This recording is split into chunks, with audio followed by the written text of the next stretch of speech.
warahmatullahi wabarakatuh. Nama saya Syarafana Usama Mirza dari kelas A semester 3 dengan NIM 232140001. Di sini saya akan mempresentasikan mengenai konsep enkapsulasi dan abstraksi untuk mata kuliah pemrograman berorientasi objek. Yang pertama ada enkapsulasi. Definisi enkapsulasi yaitu enkapsulasi merupakan konsep dasar dalam pemrograman berorientasi objek yang memungkinkan penyembunyian detail implementasi suatu objek dan pembatasan ke status internalnya. Enkapsulasi melibatkan proses pembungkusan metode dan data yang beroperasi pada data yang sama ke dalam satu unit yang disebut kelas. Lalu untuk definisi abstraksi, abstraksi adalah konsep dasar dalam pemrograman berorientasi objek yang membantu seseorang untuk fokus pada fitur-fitur penting suatu objek. Abstraksi melibatkan proses mendefinisikan serangkaian perilaku dan karakteristik yang mewakili sistem yang kompleks tanpa menyertakan detail implementasi. Perbedaan dari kedua konsep ini adalah enkapsulasi, yaitu setiap objek mengakses interface yang menyebutkan bagaimana objek lainnya dapat berinteraksi dengannya.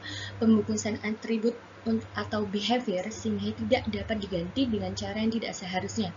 Lalu objek lainnya tidak dapat mengetahui dan tergantung kepada representasi dalam objek tersebut. Lalu, untuk abstraksi, berbagai objek sejenis dapat memiliki behavior yang sama, namun berbeda implementasinya. Contoh, setiap objek anjing mempunyai behavior untuk menggonggong, namun suara gonggongan setiap anjing itu berbeda-beda.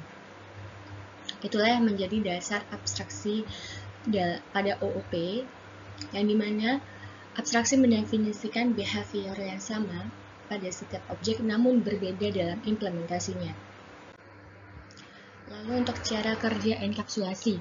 Enkapsulasi melibatkan penyembunyian detail implementasi suatu objek, membatasi akses ke status internalnya. Hal ini dicapai dengan penggunaan pengubah abstrak. Lalu yang kedua, enkapsulasi bekerja di Java untuk meningkatkan skalabilitas, keamanan, dan kode serta memudahkan proses modifikasi tanpa memengaruhi bagian aplikasi lain. Kemudian cara kerja abstraksi. Pertama, pembenaran abstraksi biasanya digunakan sebagai dasar untuk semua kelas lain dan tidak dapat diwujudkan. Sementara antarmuka, interface, melibatkan kumpulan konstanta dan metode abstrak yang mendefinisikan kontrak kelas untuk implementasi. Lalu yang kedua, secara keseluruhan, abstraksi terbukti membantu dalam Java karena memungkinkan Anda untuk membuat kode yang lebih mudah dikelola dan langsung, menjadikan prosesnya lebih terukur, mudah dibaca, dan mudah dipelihara. Kemudian ada kelebihan enkapsulasi. Enkapsulasi menawarkan banyak sekali manfaat bagi programmer yang adalah berikut. Yang pertama, meningkatkan pemeliharaan kode, keamanan yang lebih baik, organisasi kode yang lebih baik, peningkatan kinerja kode, dan mempromosikan penggunaan kembali kode. Lalu kekurangan dan kelebihan abstraksi. Yang pertama, kelebihan abstraksi di Java, yaitu mengurangi sifat kode yang rumit, membuktikan manfaat dalam pencapaian pemrograman modular, meningkatkan fleksibilitas kode, mempromosikan penggunaan kembali fungsionalitas kode yang diharapkan. Lalu untuk kekurangan abstraksi di Java, yang pertama adalah jika terlalu banyak lapisan abstraksi, hal itu dapat menimbulkan kerumitan yang tidak diinginkan.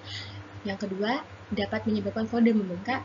Yang ketiga, hal itu menurunkan kinerja, terutama karena beban tambahan saat bekerja dengan kelas abstrak. Yang keempat, dapat membuat debugging menjadi rumit karena adanya abstraksi tambahan.